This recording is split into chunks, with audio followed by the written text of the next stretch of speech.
culture, art and culture, still live on air, coming to you. We're looking at art. We just had an author here, very amazing conversation on the inspiration that she draws from all around her life, from her day-to-day activities as a loctician, and then of course from her past life as the same time. Nasema ukivuka ile side ya 35, when you're closer to 40 than 20, there's a lot of thoughts that come to you. A middle life kind of crisis as a middle income country, middle income citizen, so much thought process that goes on, and she's put it all in a very good collection of short stories called Going to Buy a Plot in My Mahi. I have my own copy. She's just signing it behind the scenes here, and then I'll be enjoying it throughout this week. So I have my current read of the week. That's what it's going to be. Very interesting conversation also for writers. If you want to make a living from writing, if you want to balance from your day-to-day, how do you do that? Those are the conversations we had there. So if you missed it, we've missed a lot, but we'll have it on YouTube later for you to enjoy. There's also a poetry collection, Parallel Homesickness. We read the first story here together. I enjoyed doing that reading, and a preview into more of the stories that you can expect in there. There are so many in simple language that you can understand, that you can read to your kids, that you can read to your friend. It's a book those books I would recommend as a gift, especially. It's a gift I would enjoy. So why don't you go to Nuria store and get yourself a copy. They're online and also physically at Bazaar, first floor, Pale Biashara Street. Get yourself a copy, alafu gift someone or gift yourself. You will really enjoy it, and then share back to us next week on Monday. Utuambie kwaje. Next week I'll also read myself. I'll also read here a copy of one of the stories that I will have enjoyed by then. So this is Art and Culture Monday. Unasikia hiyo ni mambo ya culture, mambo ya art. We're coming next with Hamza the Poet. Hamza akona performance kadhaa hapa. Last week I enjoyed myself so much I almost fell on this floor just from the kind of performance we had from the spoken word artist who was here last week. So this day Hamza Athumani anasema Mungu si Athumani ama inakuanga aje? Atakuja tuambie, alafu performance zake. He is a poet from Embu, all the way in Embu pale, alafu ako hapa on air live in studio. Art and Culture Monday, that's what we do. We go and bring them right straight to your living room. So enjoy. Grab yourself a cup of coffee, grab yourself hot milk, grab yourself some tea, sit back, relax, utulie. Saizi hakuna kutake notes, ni kuenjoy too. So going for that break, nilete Hamza, alafu tufanye ile kitu, si ndio? Keep tweeting us, leave a comment. The hashtag to use is the hashtag Art and Culture Monday. Let's enjoy.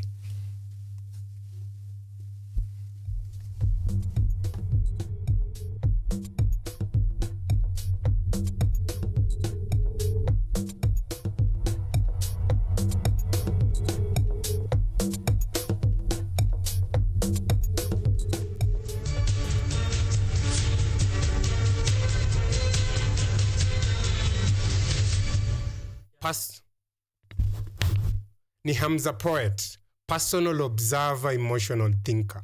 Believe in yourself. Kapao, kiwambox naingia. Believe in yourself. Daily anawambia.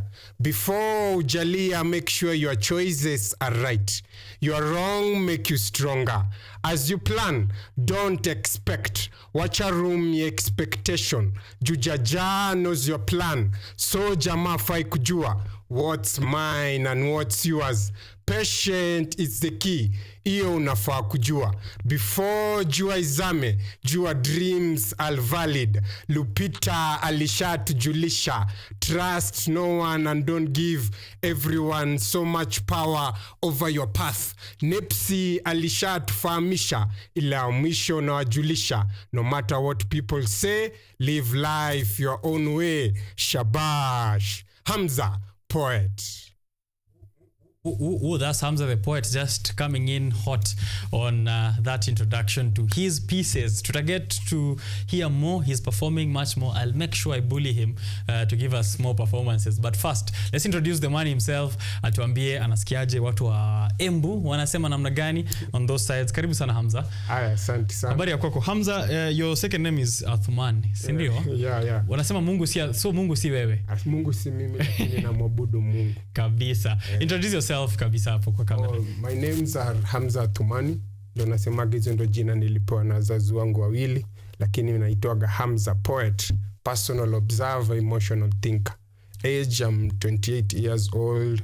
Currently na stay Embu, but born and raised in Nairobi. Yes, you are actively a recording and performing spoken word poet. Yeah. Yani una perform, nimeona mziki moja, nimeona hata ndo maana naita mziki. Nimeona one of your performances behind a very famous rhythm beat that's Never Give Up, si ndio? Yeah, Never Give Up. I really enjoyed that. Sometimes you're chill and you're doing a cappella, sometimes you're on stage, as I was saying there earlier in one of the things you are doing at Embu.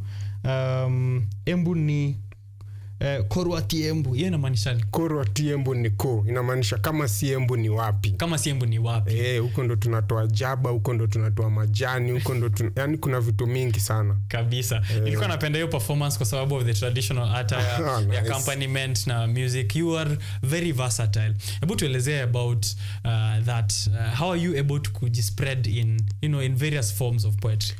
First of all, I did not start poetry. I was an actor. So the moment when poetry came, it came as a magic to me. It was in times of Corona, the COVID-19. I hope everyone who recovered from it, and the ones who passed, please have mercies to the ones who lost their life in Corona. So my life started in poetry in 2020. I was isolated alone in Embu, sikurudi home. So I did not have a phone. The only book I had was a poetry book. So the moment I had a poetry book, I read it over and over, page to page, back to back. I started, let me write my own piece. So I wrote my own piece. It was about Corona. I get a good response on it. And nikasema, start writing poems. Nice. I see I'm really good at this thing. I wrote a poem, started performing them. After writing, the funny part, I was afraid. I was an actor, not afraid of the stage. Yeah. But performing poetry on the stage, I was so afraid. That's interesting. Yeah, so I really wonder myself because it really changed my life. It really changed my life. It's a new challenge. It's a new challenge. People know me as an actor, know me as a dramist, but not as a poet. So the moment I started myself on the stage as a poet, I was shy. How did the people relate to these pieces? How will people take it? So I was really shy, but thank God for the journey. It has been a very good journey. Up to now, we are here. We say Alhamdulillah. Alhamdulillah, mashallah. So 4 years later. 4 years later is a good journey. Yeah. We have done a lot of pieces. We have collaborated with other poets in Kenya. Yeah. Like last year, we had a very wonderful training at Kenya National Theatre about poetry. It was all about concept poetry. Okay. That thing that you're saying, I'm putting a traditional attire, incorporation with music instrument, giving a piece, music is still there.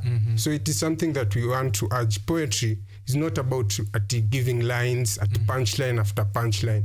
You can have the collaboration of other art to perform your piece. Yeah. So you're saying poetry can be more than just the poet.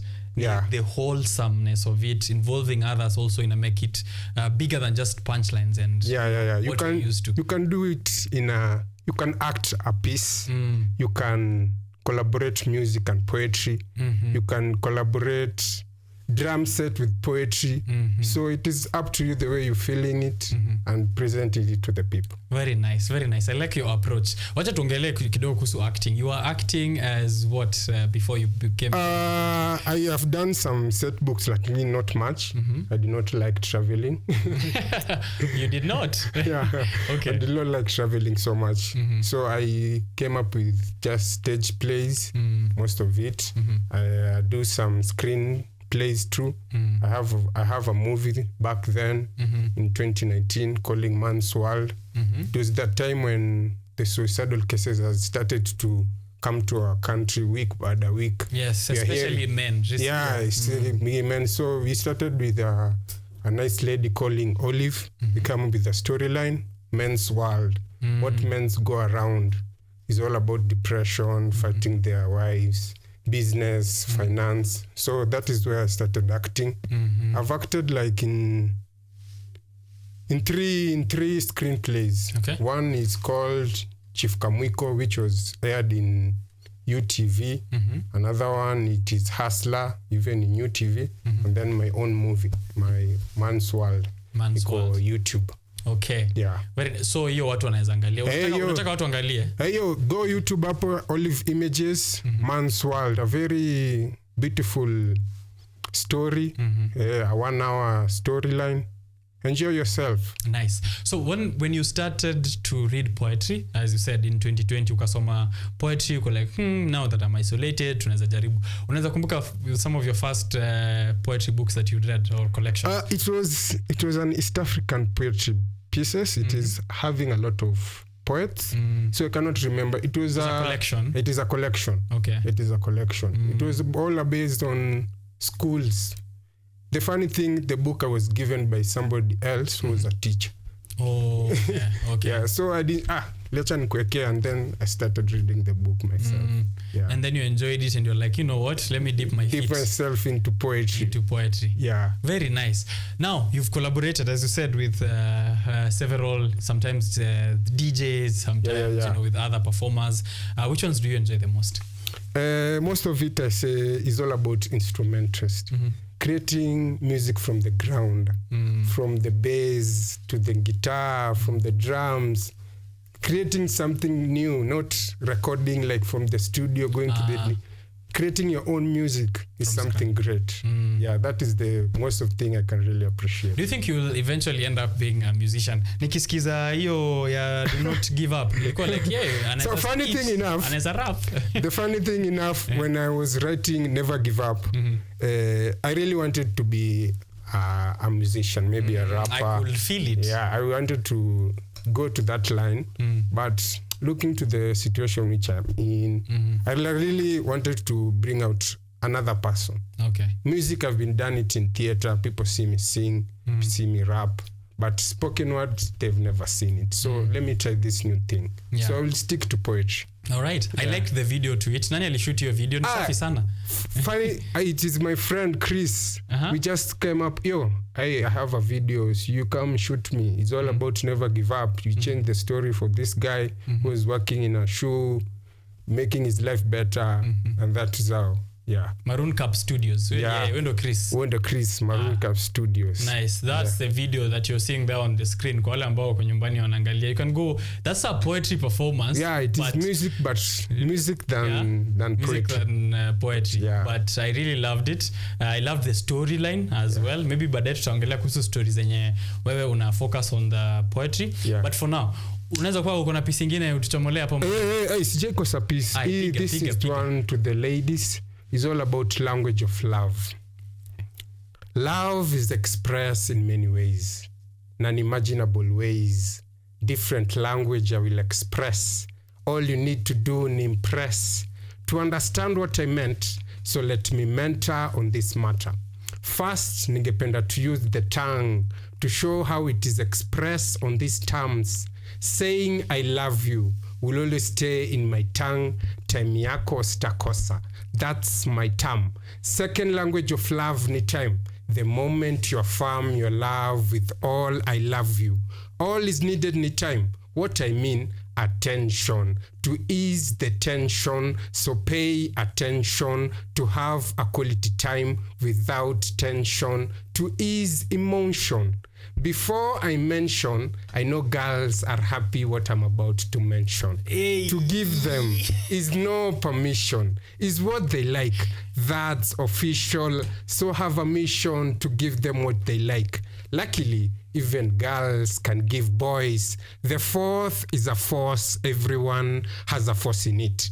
If man with no force foresee his duty to provide, then that is a language men express. So woman, understand he cares, so care back to get impressed. The fifth is all about intimacy. When love is compared to sex, men complaining of getting less, women stress to be turned toyless. Unless we think otherwise, many will be in stress who to be next. Until we meet in the next class, shabash. Hamzapoet. Man, what? That's a life of, like, I'm so lucky. How do I get to have that performance on a Monday morning? Shabash, pale. Kutoka Hamzapoet. The fifth is intimacy. Yeah, the fifth is all about intimacy. What was that line about force? If you can have it again. Oh, the fourth is all about force. If man with no force foresee his duty to provide. If man with no force foresee his duty to provide. Most women, they see man is just a money spender. But man who really loves you will spend on you. And that is true love. You don't need to force it. You don't need to force it. Kweli. Wale wanaitisha fair. Umesikia? Wale wa fair, wale sijui wanataka kwenda kweva, lakini if a man is really honest, ni hello babe, uko kwa spa, nitumie till. Yes. Uko wapi nitume cab? Ikukujie, si ndio? Bas. No force. No That's force. the fourth. Yeah? Right. Personal observer, emotional thinker. Hebu tu tueleze hapo hiyo thought process kwa hiyo kitu. About that, hiyo ni sema tu deep meditation. Hata nilikuwa na hiyo ndio ilikuwa wadi yangu ya kwanza. Ilikuwa meditation, sio? Hiyo ni deep meditation.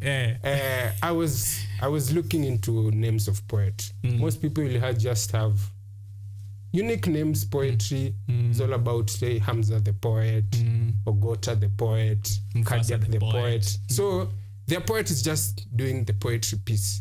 But my poet is all about how do I really express myself. Yeah. Okay. So the personal first is all about me. Observe is observing the nation, observing the culture, observing how we are living. That is our observing. Emotional is all about how I feel. Some things we are just how you feel. No, this is not right. Yeah. Right now we are a lot about police brutality. Yes. You feel this is not right. So how I feel. And then thinking is how I think, and then I write. Yes, and then we enjoy it. Yeah. We shall go through your process yote. Sisi unatupatia the final product. The final product. Saizi in the country, now that we mentioned, let me just put it in there. Police brutality, injustice, corruption, incompetency. Now, my youth man, kama mimi na wewe tumekuwa kwa frontline. Personally, I've been using my platforms to ensure that I give the voice to the young people in raising their issues. Poetry, I feel kama saizi still strong in the activism space in trying to Hey, most of the pieces, if you just look, there's a very wonderful poet called Mombi. Currently is not in Kenya. Yes. He prophesied about this thing. He said about the hashtags will be used to come for the revolution.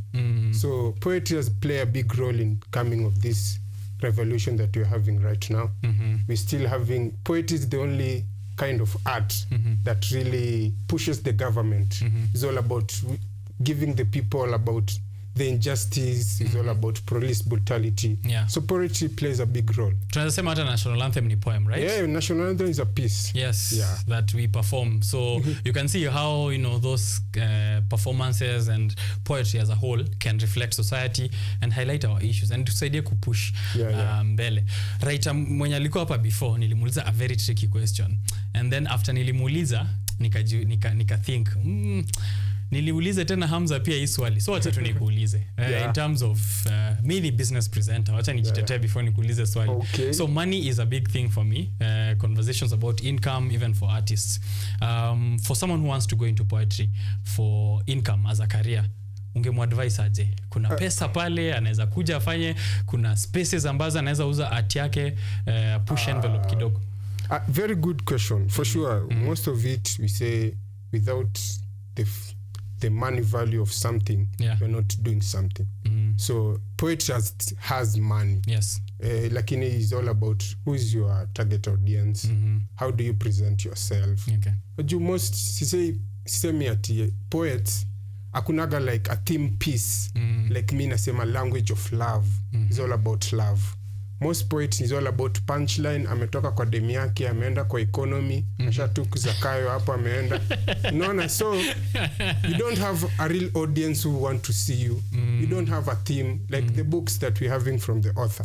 He has a theme. Yes. You see buying land from where, you see. So I will urge poets if you really want to get into this thing, kwanza do research. Do a proper research. Know your target audience. Who do you really want to give out your message to? Where are your audience? Most of it, siwezi peleka audience yangu like say, acha tuende wapi. I can take it to TikTok, I can take it to Facebook, I can take it to Twitter. But there's a space I cannot even go to because the things that are there are just not in my space. Yes. So know where you are really your target audience is, and there's money. Okay. It's not about performing a piece. There's writing poem into a book. You can have a blog about pieces. You can have your own page. You can have me as a writer and a performer, which is good because performing is, hey, uko na harusi, I can come and perform at your wedding. Hey, you're having a funeral, I can have a piece about a funeral. It's all about, hey, you're having a graduation, I can have a piece about graduation. So know your audience and what do you really want to pass the message to. Kabisa, I like that that umepeana the various ways mtu anaweza express to push their art as a career and as a business, so that tusikue tuna complain about gatekeeping. Unajua nakwanga sana nisipokuwa Lions ama nisipofika KNT basi mimi si poet siezi ama inaitwa nini the Friday things, Thursdays I'll get, yes. So like if I don't go to poetry after lunch, I'm not a poet. Yeah, there's so many spaces, and I like even how you've presented it in YouTube, that pia unaweza kuwa unaweka pia piece YouTube. You have many views. Just know which is your target and who really want your pieces to ikufikie. Nani umetengeneza your piece yako. Yeah. While we're still there, poetry spaces ambazo wewe umekuwa zenye pia invite other poets wakuja wazi check out. First of all niko mbali, niko huko Embu. Huko poetry unaambia mtu poetry kwanza anashangaa nini? Poetry mimi najua ya kuku. Huko kwa Mbarire poetry inatokea wapi? Anajua tu poetry ni ya kuku. So this adi poetry ni ya kuku. That sound kama kitu Ojwang Mariam angesema. So I can say the spaces I've been, and if you are in far areas like in Embu, far from Nairobi, you just need to come up to Nairobi. That's the first thing. Kujaka Nairo. Huko kuna audience ya poetry, first thing. So I can say Embu, I have a space which we having a show ilikuwa inaitwa Sanaa na Kahawa every Friday, but as for now ilisimama through the governance, but we hope so. Please, to the governor of Embu, please take care of the talent of Embu. Please return Sanaa na Kahawa. If you have the authority, please return Sanaa na Kahawa.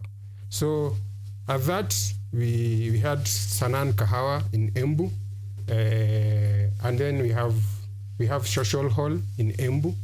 And then we just meet, like we come, we say, the poets in Embu are like 50. Hey, let us meet like every week on Wednesday. We perform for ourselves. No, everyone mtu amefika wapi. That is the thing. And then coming to Nairobi, there's Alliance for Say, there's KNT, there's Baraza. Know the spaces. Right now you just go to the Instagram, search open mic. And you have a list. You have the list where you want to go. Sindio? Yeah. Usijifungie ati hakuna opportunity. And then where you are, just start where you are. My first piece there in YouTube, I was working in a car wash. Did you write it there? Not writing, I perform it. Ile wakati saa nimeona hakuna gari naosha. The piece I've already memorized it a lot of times. It's just ringing on my head a billion times. I said, let me record this thing. I record with my phone. Up to date, you see me kwage meharibika. Kini nilisema this is a treasure. It recorded my first piece. While at the car wash. Ka uko na excuse nyumba. Ka uko nyumbani na uko na hiyo excuse uko nazo hizo hazikusaidii. You can see Mans just started from where he was with the little that he had, doing something different, and now he's here 4 years later. Bado anadunga poetry, amazing work that is out there. So you have no excuse. Vile Hamza amesema, I just want to echo it. Just start with where you are, with whatever it is that you do. Yenye uko nayo, kama ni kasimu uko nayo, just record in whatever quality it is. Actually, while we were speaking with Gadhoni, huyu ametoka hapa saizi, the author, it took me back to when I first wrote. I wrote in a cyber. Unajua ile umeingia cyber, umekuja Facebook uangalie sijui nini nani amekufriend, kwa amekupoke hizo back then niko like, you know what, hapo mali Facebook inakuandikia what's on your mind. I was like, leo nilikuwa na very interesting experience kwa matatu, let me just write it, bro, and that is it. I wrote it, put it out. The next week when I wrote the second piece, now a follow up to that, kwa sababu ilikuwa halfway, nikasema nitamalizia hii story next week. Si watu wakangoja next week, napata nimetagiwa, we ile story ni aje. I wrote a new one, still in a cyber. Hapo nakauntiwa ile ya 1 bob per minute. Back then kukuwa na wifi, Gen Z hakukuwa na wifi. Wifi ilikuwa, lakini ilikuwa matajiri. So no access internet, lazima ufike cyber. Saizi kila kitu. Anyway, so I put out my second piece, and the first comment was, si ufungue blog. And I didn't know how to open a blog. So I DM'd this guy. I'm like, hey, niaje nifanye aje, akanisaidia, and I put my blog out, and the rest is history. I will say it is what has brought me actually to this point, because I started writing as a form of getting into media, and eventually I'm here. So just to add on to what Hamza said, start with where you are and with whatever you have. Hamza, kwa sababu ya hiyo wisdom tumetoa hapo, hiyo meditation, si tupige piece ingine moja before turudi to this is all about before I say this piece, I really want to thank Kenneth B for this kind of approach. There's something called New Era Conservationist. It's all about is a petition that we're having right now. We should not cage wildlife. Ufai uweke simba kwa nyumba kama pet. Ufai uweke shark atuijenge kaswimo hapo kando.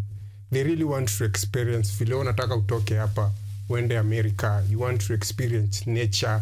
So don't cage wildlife. This is called an cage. Let me take you into the wilderness era, in the wandering of the wildlife, where the wild lived free, as the lion rolls with the majesty of his creator, in a deep forest where shadows play. Wild spirits roam at the break of the day. I just want to survive. I just want to roam around in this natural land. Noble beast of hay and feather, born to roam in wind and weather, not meant to dwell in the walls of glass. Hear me well, we are from our own class. Human hands with selfish grace seeks to confine, to cage and to chase, to steal the essence of their beauty. There's no beauty in stolen freedom. They have their own kingdom. Wanyama kwanza. Wild animals have rights to be wildlife. They are not pets, so don't treat like the rest. To the elephant of our society, who are fueled by tourism, on this game scheme, ndovu imeanguka, men in circle drinking tembo, laughing in different tempo. An elephant can stand on a circle ball. Animals are not clowns. They don't belong in the circus. Every elephant acknowledge that is in wild, they stand elegant. Be Kenneth, wildlife, not profit. Wanyama kwanza. Beauty of hay and feather. Born with unique strips than leather. Patches that are attractive to catch.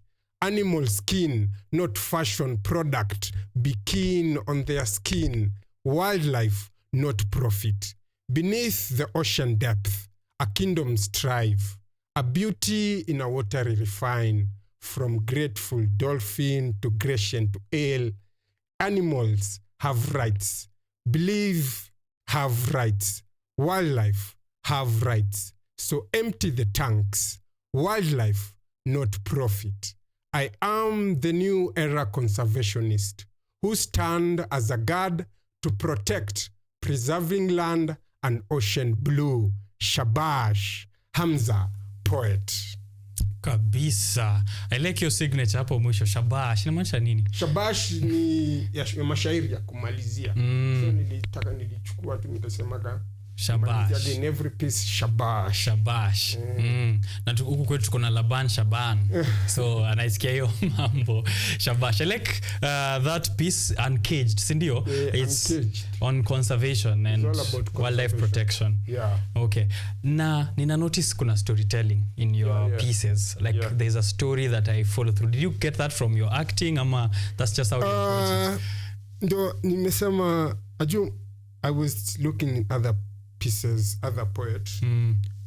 They don't have like they don't have, maybe that's not their thing. They don't have a theme piece. Most of it is all about mtoto ongelea about girls. Wanna move back and forth. So instead, let me focus on one thing. If I'm talking about a drum, let me talk about the drum. If I'm talking about lights, let me talk about lights. One thing as a piece. I like that, man. All right. Kuna hii piece sasa ya mwisho ambayo tunaita My Religion is Kindness. Sasa hiyo, bro, sijua mimi nataka nikunywe hiyo kitu ulikunywa kabla ufanye piece because I loved it. I was listening to it in traffic. So nimeka headphones, I'm just watching the traffic, nasikiza venye My Religion is Kindness na hiyo ndio greatness. I loved it. So we are going to have that performance, but just generally let's talk about that. Kindness ni nusu ya ulisema kindness ni nusu ya dini. Nilipenda sana vitu uliongelea hapo, especially coming at the time yenye tunajipata saizi in Kenya. Kindness tu ndio inaweza tu sustain kabisa. Hebu niambie thought process yako na kama kuna kitu fulani ulipewa ukunywe. There's nothing nilipewa nikunywe, sema tu ni inspiration. And it is my life. I'm just a kind-hearted person. Good stuff. The only thing nilikuja kurealize about humans, we don't care for each other. Every man for himself, ndio tunakuaga. So I really wanted to change this thing. For sure, you cannot stay in an environment where you don't care about other people. Imagine here in Nairobi, we are having a flat. Let me give you a scenario. Most of Nairobi, most kama siuko Islando ndo wanajuanaga na majirani. Lakini say the middle class and the upper class, you don't know about your neighbor, don't know about anything, and you're living in the same plot. So that is the thing we don't really want. Just be kind. Hata kama tumjulia hali kwa stairs, hi jirani, uko salama? People are going through a lot of things. Siwe peke yako. Everyone is going a lot of shit. Mwingine mwenye anataka 1 million, anataka afikishe 10 million. Mwenye hajafikisha 10 million, anataka hiyo 1 million. So we are all in the battle, but if you having a stepping stone, help someone. Yeah. Right. That is all about the kindness. Religion is kindness. Wengine wanaendanga sabato, wengine wanaenda nini. Bana, don't be mixed about religion. If everyone angekuwa is all about religion, tungekuwa, we are not humans. Yes. If you put religion aside, what remains? Humanity. Yes. So be human. Yeah. I like it, man. And if you are all kind, I mean, it wouldn't matter who's worshipping where and what. I'm still kind to you regardless of what you believe in faith. Sindio? I love it. So we'll have that performance. But kabla tuipige hapo, umesema kuna wasanii wenye mko nao huko Embu wenye mmefanya vitu, kuna watu me-collaborate now, DJs, people who have mentored you. You've given one shout out there before the previous piece. I think this is your chance. Patie wao flowers zao, pia ndo wafurahie as we give you your flowers here at the same time. Okay. So me first of all, I will really love to appreciate. Kwanza, first of all, mwoyote ananisikia, I've released an EP yesterday. It's all about calling Out of the Closet. Out of the Closet, that's the name of the EP. Yeah, that is the name of the EP. Inapatikana wapi mahali tunaweza enjoy? YouTube. Okay. Go up on YouTube, subscribe, like. It's all about Out of the Closet. I was giving my experience as a poet and how I started my poetry. Those are my first piece. So I started record them and then put it in the EP. Nice. So that was my first work, my first baby in this piece. Deliver.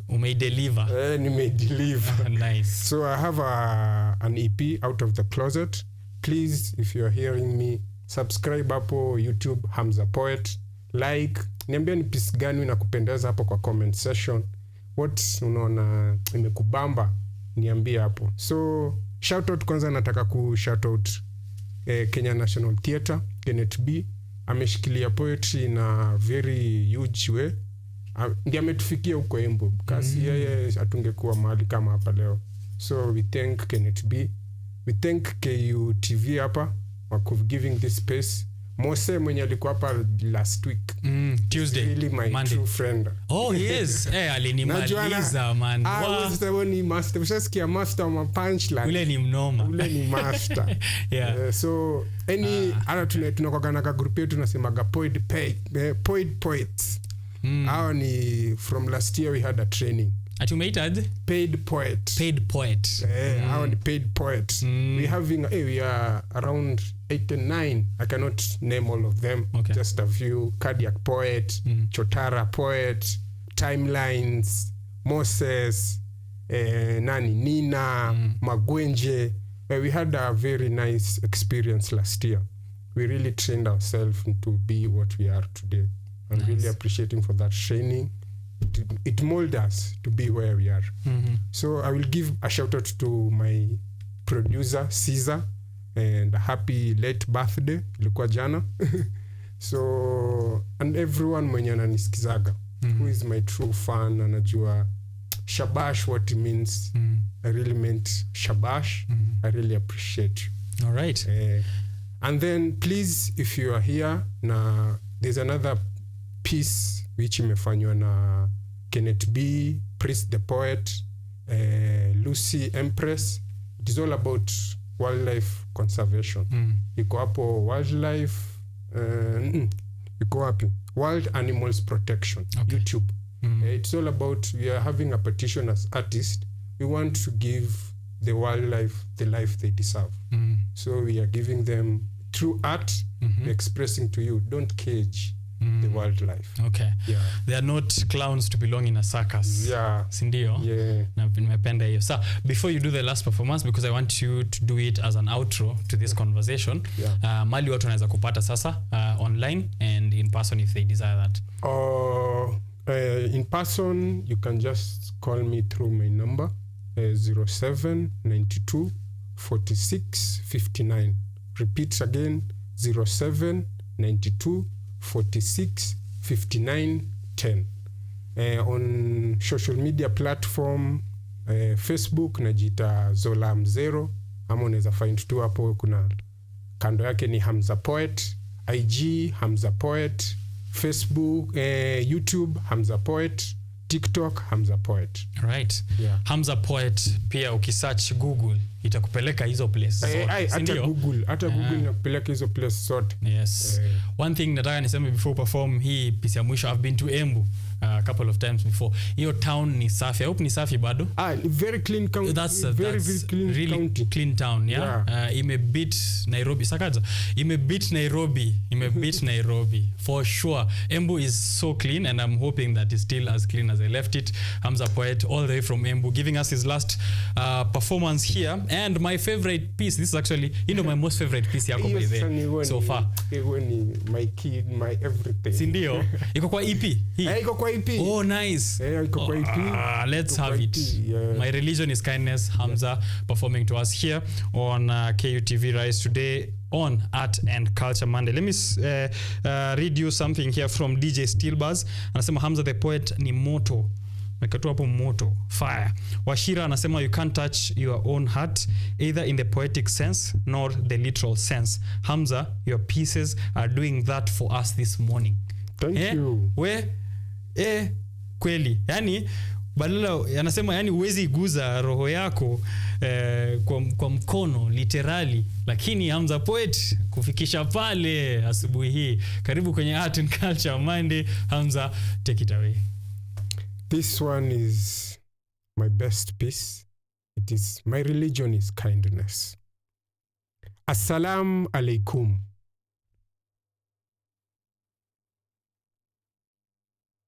Assalamu alaikum. Peace be with you.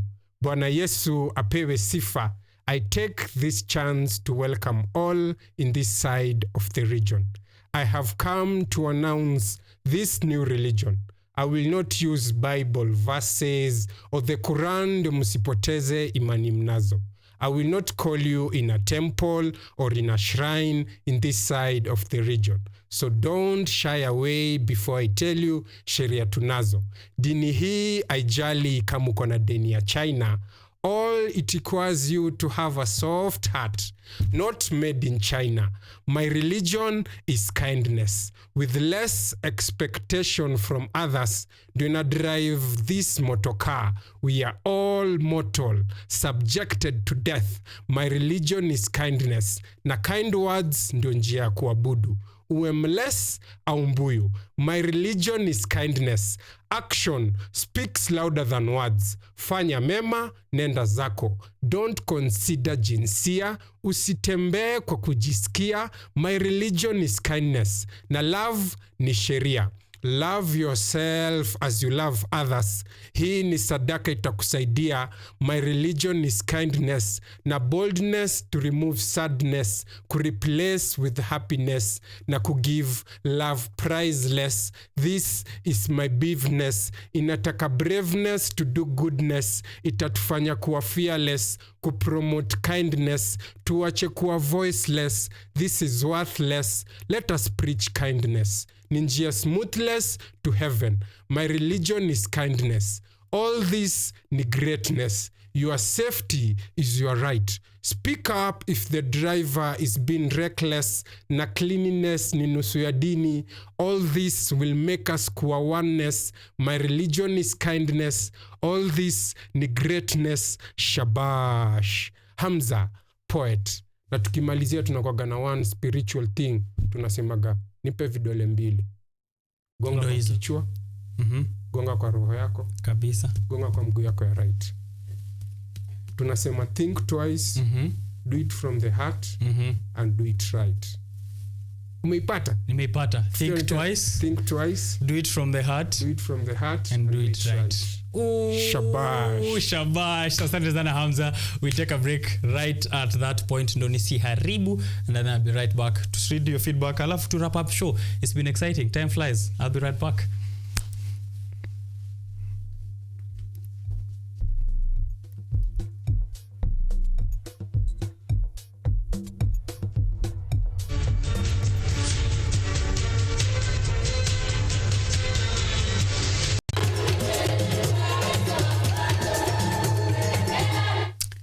It's only on Art and Culture Monday and KUTV Rise Today in general where you can get free live performance. You only need to click on a link and stay on it until performances start to stream in. That's what we had today with Hamza the Poet. Just like last week from Moses, it was exciting to hear his version of poetry. Away from punchlines, there's thematic topics which he has also explored in through his poetry. He's using it as a force for good in conservation, in spreading kindness, in talking about our society. So that is the role of art in society, and Art and Culture Monday is a space for us to highlight the role of art in our culture. That's exactly what our intention is. And if you have been on the stream, of course, we've seen your feedback and continue interacting with us always when we do this again on Mondays. Now, I want to give you an art calendar that you can follow through. Ndiweza kuenjoy because we are also getting you into the field or into the ecosystem of art in Kenya. Interact with artists, go where filmmakers are, get to know what is happening in the industry. Let's grow together and ensure we are pushing the envelope for all our artists in general. So the following are events, and I'll be giving you the dates alongside. I will start with our good friends from DocuBox. Yeah, they are inviting you to an independent to the journey of independent filmmakers in Kenya, and you're going to be witnessing this as they show you, present a film of a community of filmmakers, and it's called Out of the Box, and it's a DocuBox presentation that is involving the story of the screen worlds of Judy Kibinge. The dates are on July 23rd from 6 to 9 p.m. The venue is at the Goti Institute in Nairobi, the CBD. This will be on a Tuesday, and the 23rd, 23rd, Tuesday, July, 6 p.m. to 9 p.m. you're invited here, and then there'll be a screening, refreshments, a very engaging panel on the rise of independent filmmaking.